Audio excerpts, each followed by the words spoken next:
the theme that we're following, in a way just beginning, is called the Essential Sangharakshita. So Sangharakshita, whose picture is on our shrine, was the founder of this particular movement. So if it wasn't for Sangharakshita, none of this would be here. None of us would be here. He started the whole thing back in the 60s when he returned to England from India, where he'd been living for many years. So we're very grateful to Sangharakshita, and it was Sangharakshita who, as it were, got to the core of Buddhism, and that was how he then explained it to us in the West, who were originally known as the Friends of the Western Buddhist Order.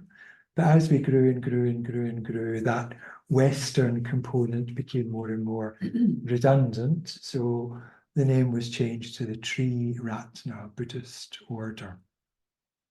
So we're just going to be spending a few weeks exploring teachings or sayings or aphorisms or Sangharakshita that particularly struck or spoke to us. So there'll be a series of teachers, and we began last week with Amarachandra, who introduced Sangharakshita and the series.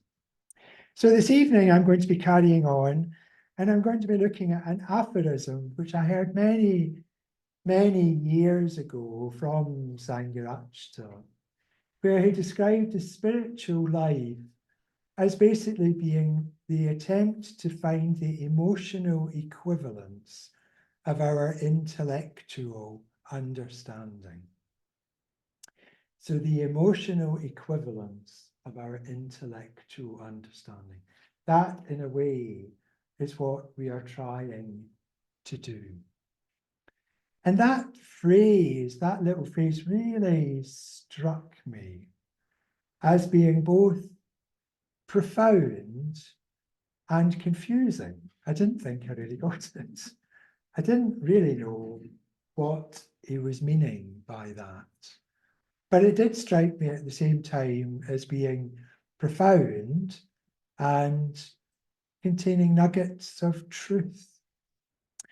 So that's why I chose this, to kind of push and force myself into exploring this a bit further. So that's what I would like to do this evening. So first of all, I'll just set the scene. I've set the scene in many ways that was set by Sangharakshita when he gave talks related to this. And in fact, where he possibly for the first time said in a talk that the spiritual life was about finding the emotional equivalent of our intellectual understanding. And these were a series of talks which he gave in 1968. So quite some time ago. Many of you might not even have been here in 1968. I was only a boy, but I was here, but not at the talk. But in the talk, Sangharakshita sets the scene by telling a story of an ancient Chinese emperor. So he was an ancient Chinese emperor who was very liberal and forward-thinking and progressive, and loved nothing more than having dinner and discussions with visiting Buddhist monks. So at that time, there was a lot of interchange between Buddhist monks of northern India, Nepal, Tibet, and China. And this particular evening, there was a particularly high-ranking monk visiting. And the emperor was very much looking forward to welcoming him, having dinner and having a chat. And so all the pleasantries were conducted in the palace or whatever.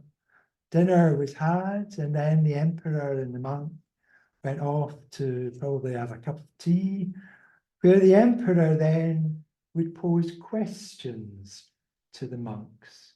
And he was particularly interested in this one because he was so high-ranking and so famous. And he thought this will be really good. I'll really get some truth from this monk. And so he said to the monk, what to you is the fundamental teaching of Buddhism? So straight to the core. And the monk replied, well, the fundamental teaching of Buddhism is to cease to do evil, to learn to do good, and to purify the heart. These are the fundamental teachings of Buddhism. And the emperor was a bit crestfallen with this and said, is that it? And the monk said, yes. And the emperor said, well, I've heard this 100 times. Even a 3-year-old knows that answer to my question. To which the monk said, yes, that even an 80-year-old emperor cannot put it into practice. So there, it was a brave monk.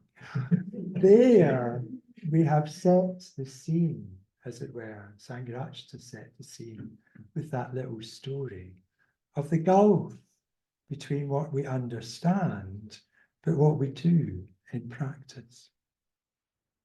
We could say in more modern street talk that it's something like we know how to talk the talk, but we have no idea how to walk the walk. And also I did think that just thinking about ourselves, very often giving these talks, I'm not talking from any kind of lofty position of I know all this. I'm very much teaching and reminding myself.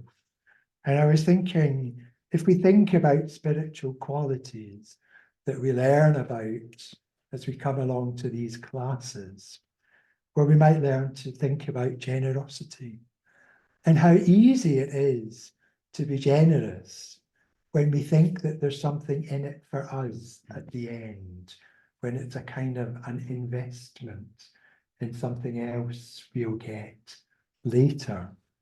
But how difficult generosity is when it just brings up a sense of our loss, a loss to ourselves.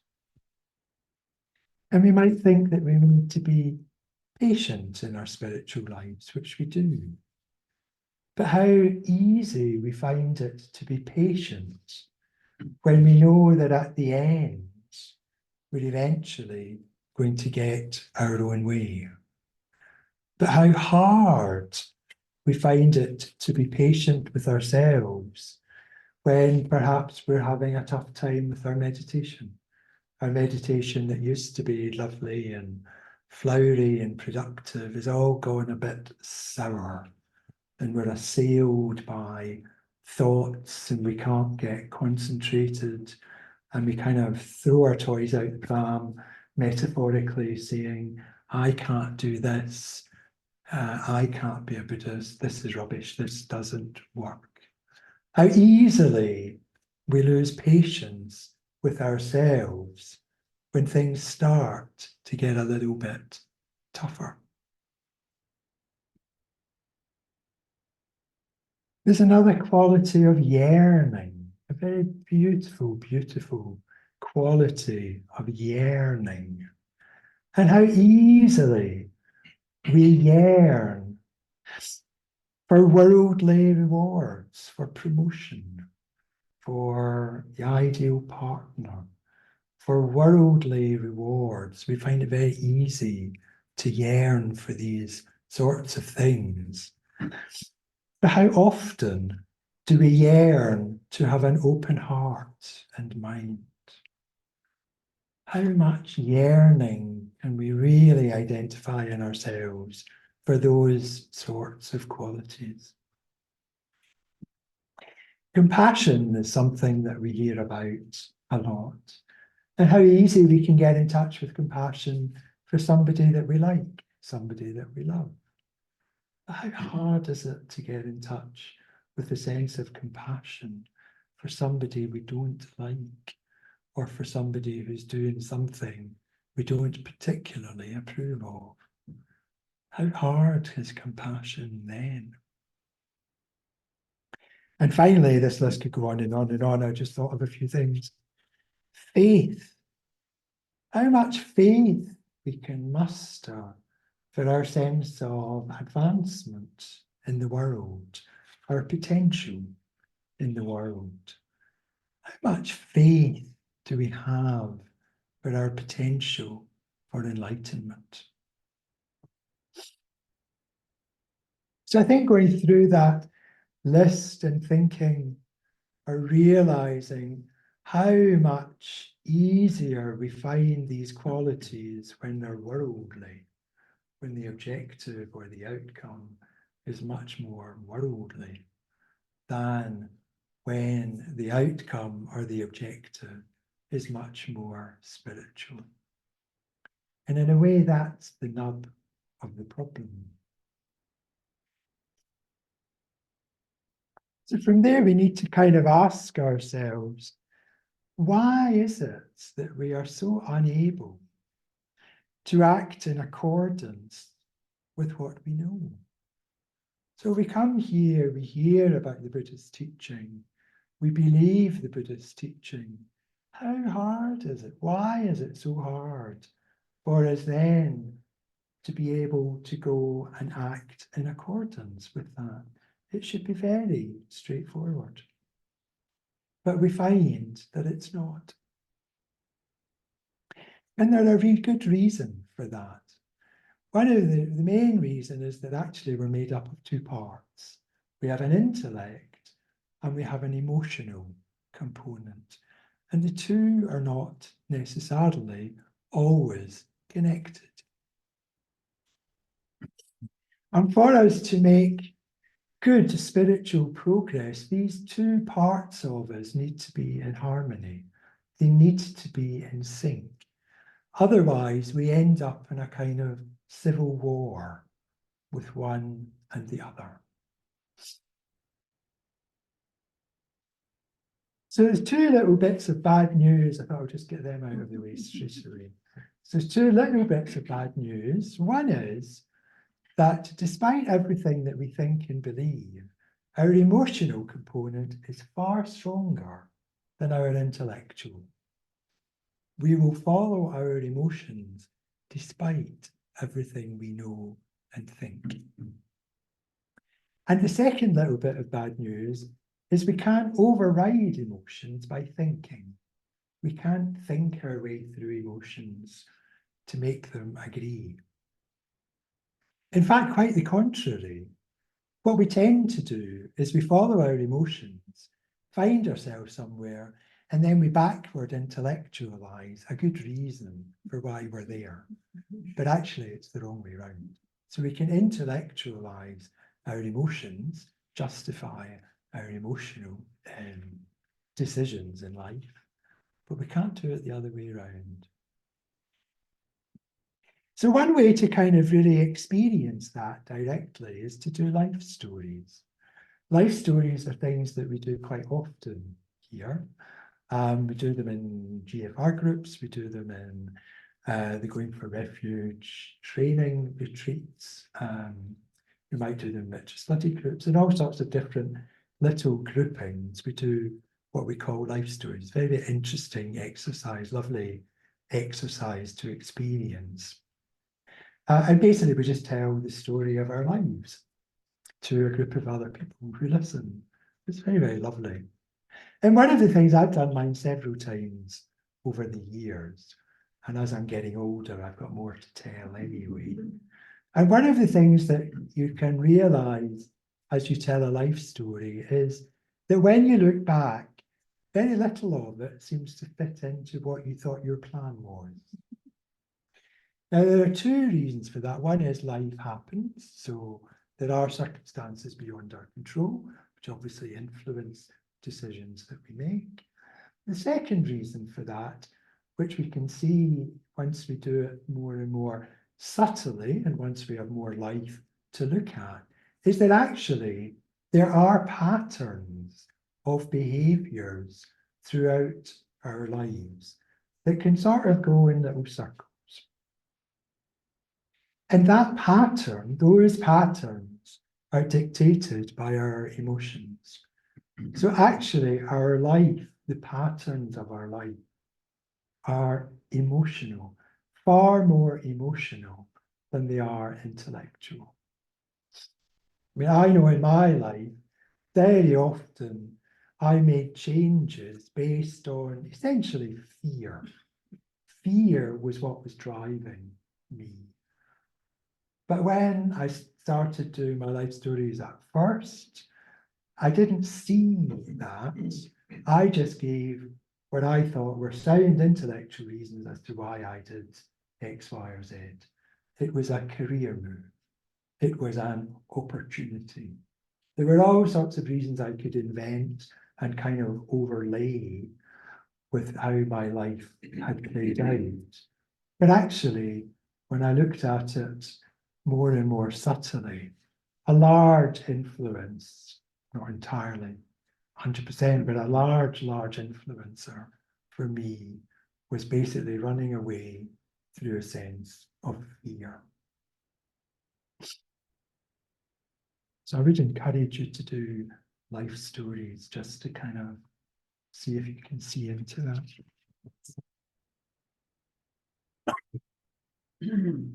So then that brings up the question is, are we completely helpless? Well, no, there are things that we can do to transform our emotions, to transform them, to be more in accordance, more in sync with how we think we should be. And our emotions are transformed by experience. And our emotions are particularly transformed by visions. Visions that we have that kind of wake us up, so-called right vision or perfect vision.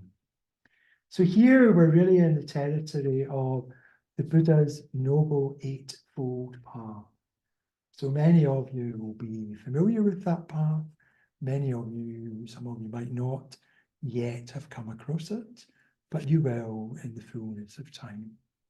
So this is the path that unfolds from the Four Noble Truths.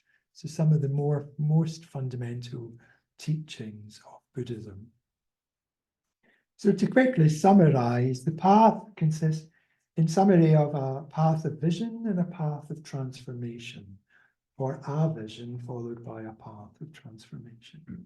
So it begins with a vision, then goes through emotion, speech, action, livelihood, effort, awareness, and meditation.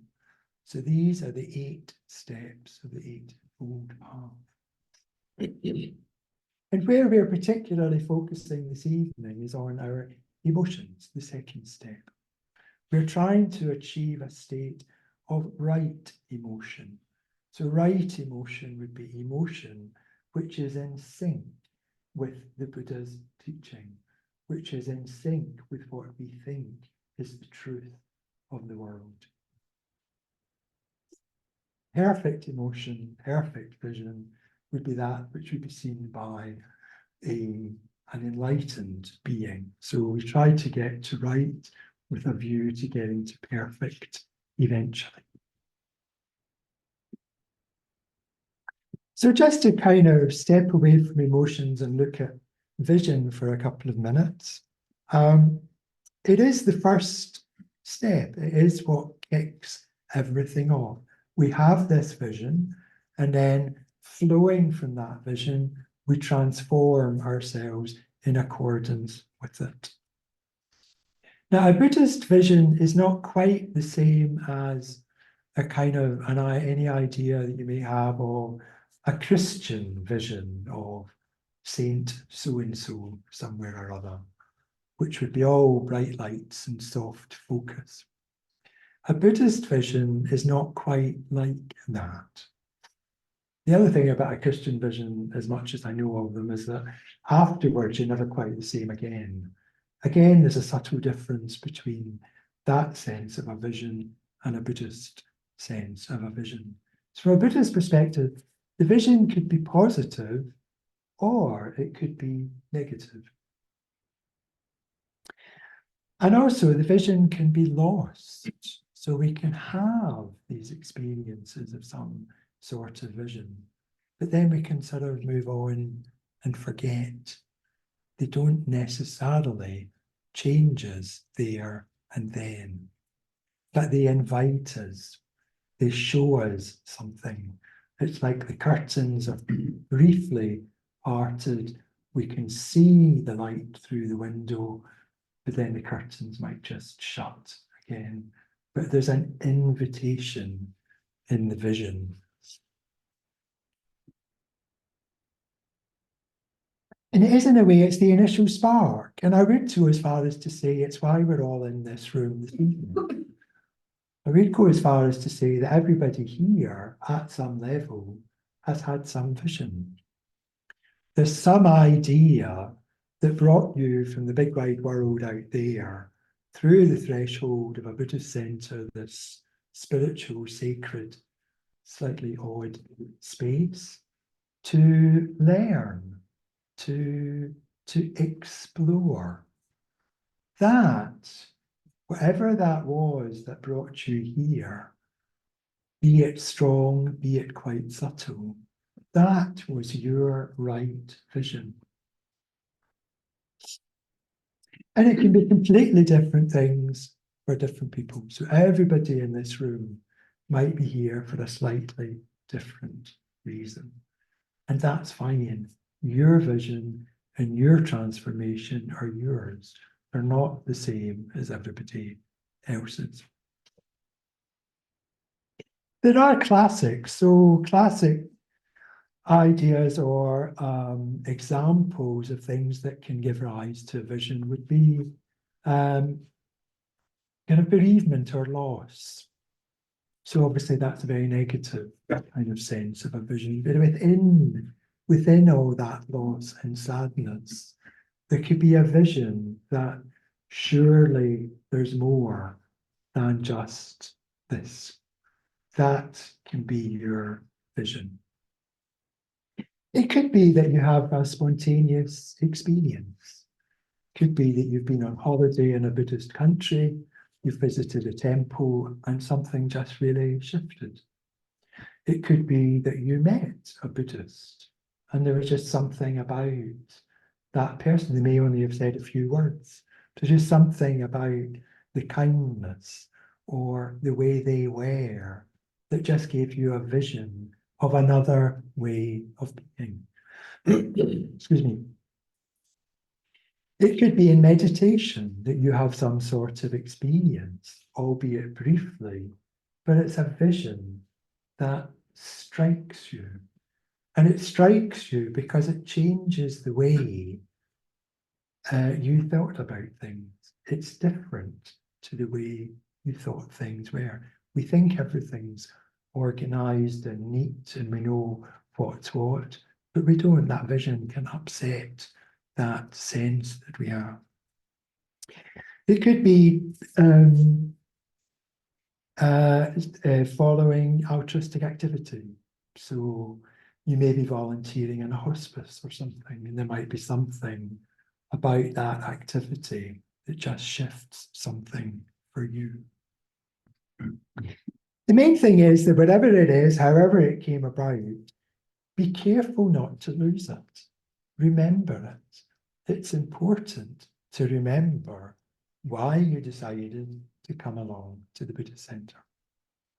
It's important to remember what that vision was, because that vision informs all the rest of our treatment. It's what starts our transformation. If we lose sight of that vision, then all of the practices and everything that we learn can start to feel a little bit groundless because we've not got our original anchoring vision.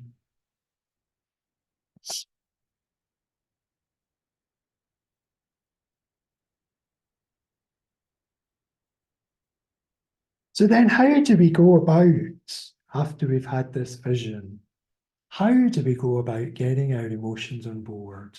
How do we go about transforming our emotions into right emotions or even perfect emotion? How do we do it?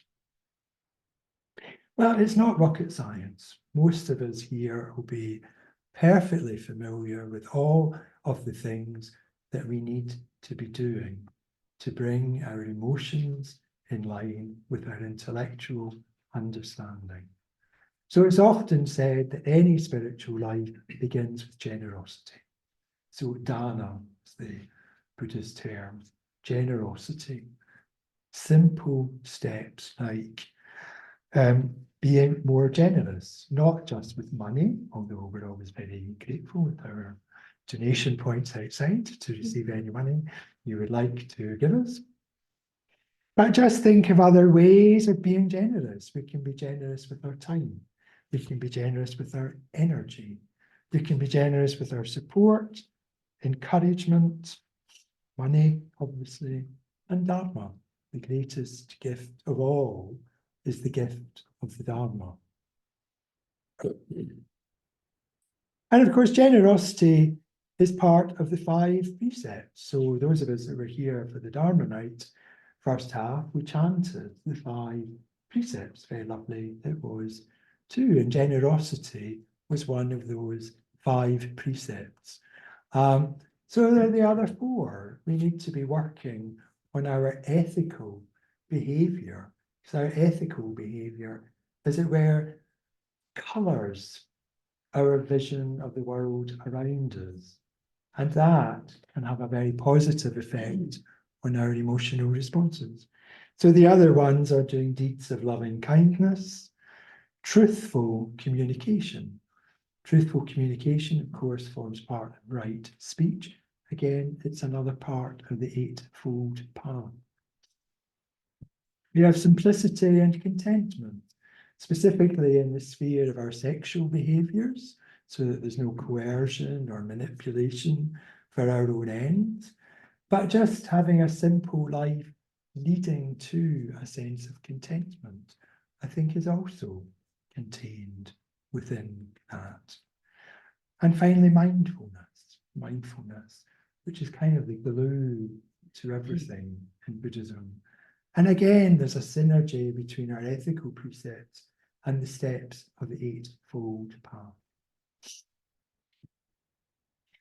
Then, of course, there's our other meditation practice, mindfulness of breathing. The other one, the metta bhavana, the one that we've just done. Those of us that were at the Dharma night first half, we've just done a period of metta bhavana. So metta bhavana is not just a practice that takes place on the cushions. So we can sit in the cushions and we can feel very mettaful. But if we don't kind of do something with that, it's a little bit stunted. Sangharakshita calls it spiritual, what's it called? Spiritual self. Forgotten the one. Anyway. No, it wasn't bypassing, actually. It was slipped my mind. Anyway, Sangharakshita's got a word for it. It's kind of, we're practicing on the cushions in order to be metta-full with other people. Just in the same way that we are practicing mindfulness of breathing on the cushion in order to be mindful when we are going about the rest of our daily life. And the way that we would express metta in our daily life is that we would be establishing our spiritual friendships. So we would just be getting to know each other.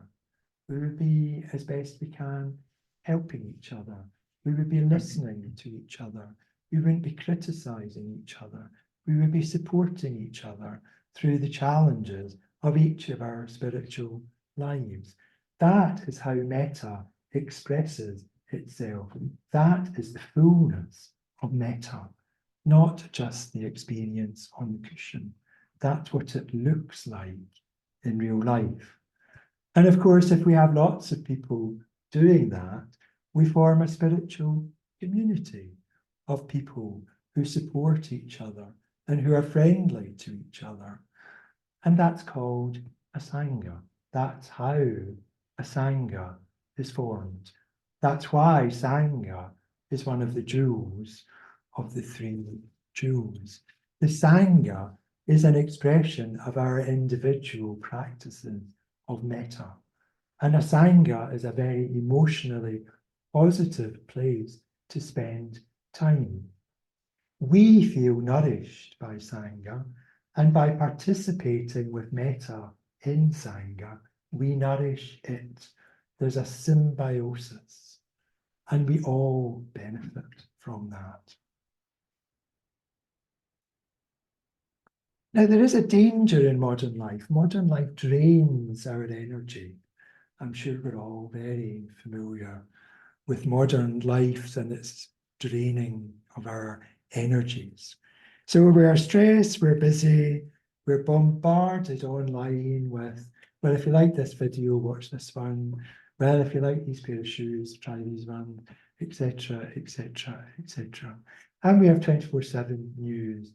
Whenever we want to know what's going on in the world, 24/7, we can just pick up our phones and we can check the news. These activities drain energy.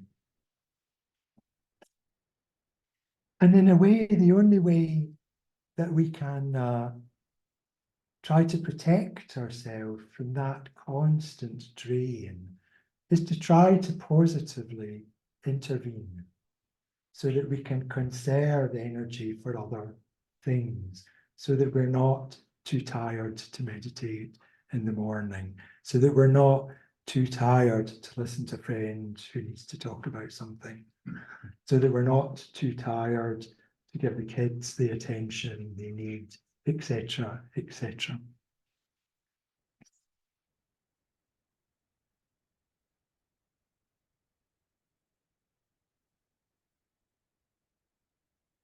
And as well as trying to conserve our energy, we need to keep in touch with that spark. So as we know, as we say often, or as I think I say in virtually every talk I give, what we dwell upon, we become. One of the great aphorisms of Buddhism, what we dwell upon, we become. So when we dwell upon our inspiration, we become more inspired, and energy follows inspiration. So the less that we can waste energy on doom scrolling and so on and so forth, the more energy we have available to follow our true sources of inspiration. What we dwell upon, we will become.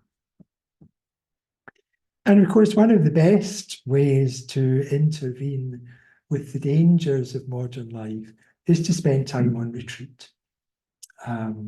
Because on retreat, we work on so many levels simultaneously. We're working on our meditation. We're being generous to each other when we're on retreat. We're doing our duties to make sure that the retreat runs smoothly. We're strengthening and establishing yet more spiritual friendships. We're spending time with each other, becoming friends. And we're enjoying the fruits of a life that's more simple.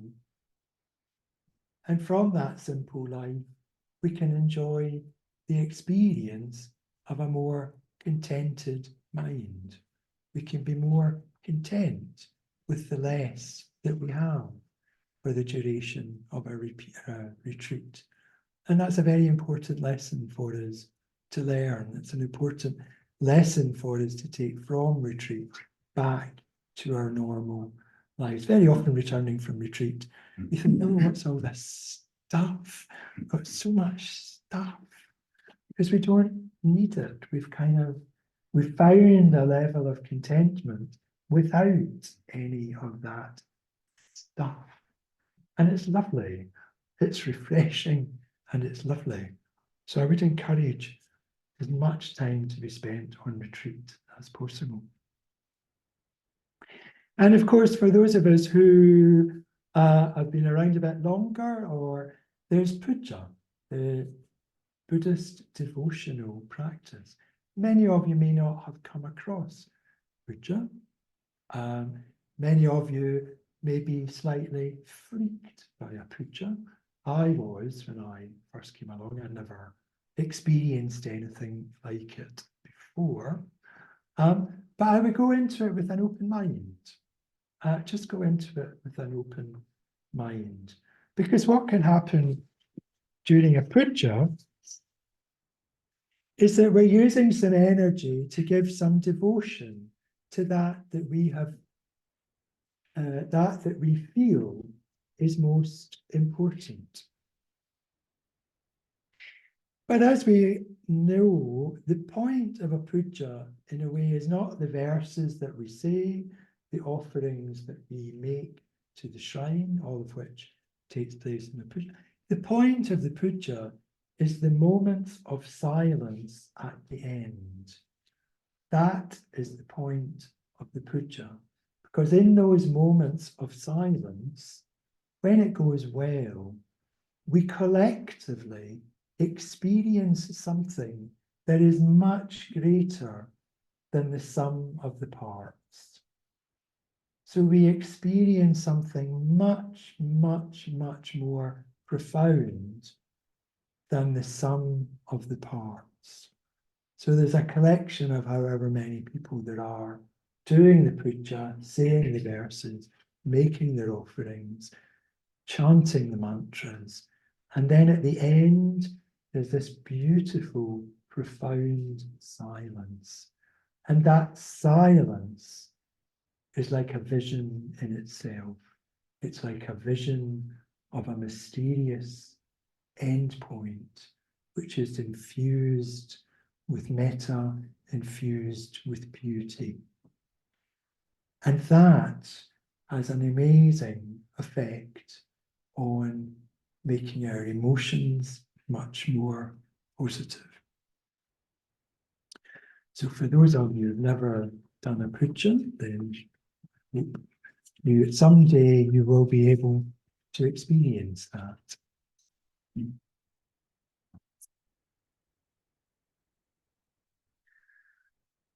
So lastly, I just spent some time looking at what are the signs that this is working, if we're doing all these things as sincerely as we can over time. It's not going to happen overnight, over some period of time. What can we look for? What are the encouraging signs that we're on the right track? Well, we can ask ourselves a couple of questions. First of all, we can look at what have we given up? Since we started coming along to the Buddhist Center, what have we given up? Now, many of you are probably thinking, oh my God, he's going to make me give up my car, give up my job, give up my phone. I'm not. You can relax. That's not what I am implying. However, there are a lot of things which make life comfortable. You could almost even say that they're almost essential for modern life. If you have children who need ferried backwards and forwards to school, ferried backwards and forwards to swimming classes, whatever, you might need a car. You might need a car to get backwards and forwards to work. You might need a car to go visit relatives and support them through a hard time, or to support an elderly relative. So it's fine to have a car. You may need a smartphone. We all virtually need smartphones now. You can't buy a ticket for anything, but it's on your phone instead. So I'm not saying in any way or suggesting that these things should be given up. But I would ask us to ask ourselves, if your phone is a few years old, do you find yourself thinking, oh, I quite fancy one of those new i1s, i76, whatever number of iPhone you're on, no idea. Do you find yourself thinking, oh, quite fancy that? Are there those ones that open out? And you think, oh, that's quite cool. Oh, I quite fancy one of them.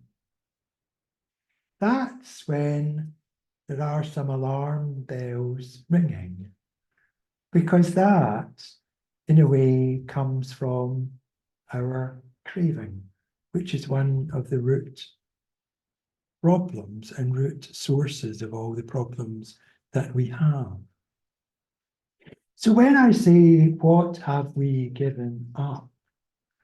What I would like you to be aware of in your own heads when you think about it is that you have seen through these levels of craving, of looking for the shiniest, the newest, the biggest, the ones that would attract attention from friends and family, the ones that's rooted in craving and not rooted in a positive emotion or rooted in any understanding of the dangers of craving from a Buddhist perspective.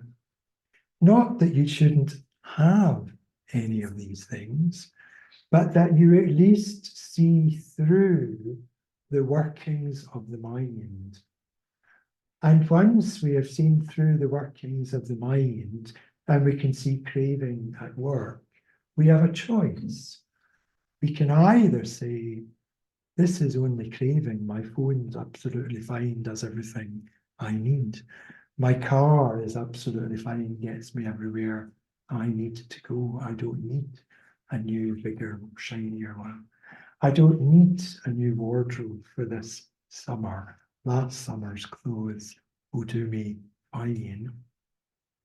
Once we see through these little stories that we tell ourselves, then we're in the space of the gap, the famous gap, whereby we've seen things and we have a choice.